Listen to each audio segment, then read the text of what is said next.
اول به تمرین وکړم، بیا به غاښونه پرېولم. 1 2 3 4 5.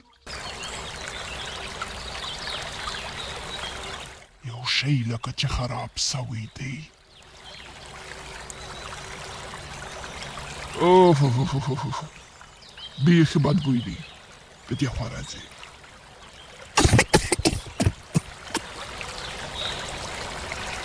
د ګیدړې هم زړه بد کېږي. فکر کوي کېلې وروستې سوي دي. یو چا لکه چې ماښام بیا غاښونه نه دي برس کړي. شوخکه بیزوګۍ ارامه بیده ده. خبره نه ده چې د غاښونو بد بوی یې ټوله ځنګل پر سر اخیستی. هغه و چې د ځنګله ژوي د اوبو له ډنډ سره راټول سول. ټول په یو وار په شکایت سوه. زمري وویل یو په نوبت خبرې وکړئ. اول دې واړه ژوي خبرې وکړې. موږ باید دا بوی له ځنګله ورک کړو. څرنګه به یې ورکوو؟ اول باید معلومه کړو چې دا بوی له کومه را روان دی.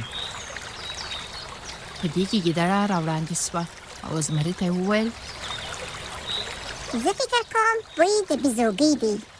ماښام بیده سوه، غاښونه یې پرې نه وله. زما پر پام و. زمري ګیدړې ته په ځیر وکتل او ویې ویل ورسه او بیزوګۍ راوله. بیزوګۍ ماښام تر بېدېدو مخکې دې غاښونه برس کړه؟ نه ما نه دي برس کړي. زما سترګې د خوبه دغسې پټې کېدلې. نو د ماښام ډوډۍ دې تر سهاره په غاښو کې بنده وه.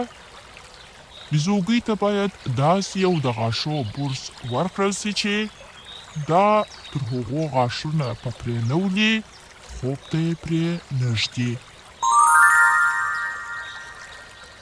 ناببره له اسمانه یو جادویي برس راکښته سو.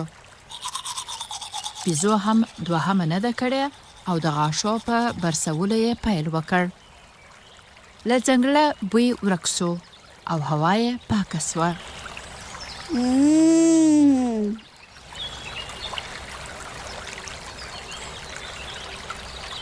د ګلونو د عطرو بوی راغی. د عسلو بوی دی. بیزوګۍ په خندا سوه او غاښونه یې وبرېښېده. تر هغه وروسته جادویي برس بیزوګۍ تر هغو خوب ته نه پرېښوله چې غاښونه به یې نه به برس کړي. او د ځنګلنو ژوي هم ټول په ګډه د اوبو ډنډ ته تلل او خپل غاښونه یې هر سهار او ماښام برسوله. چې هېر مو نه سي، د سبسکرایب بټن دغه دی.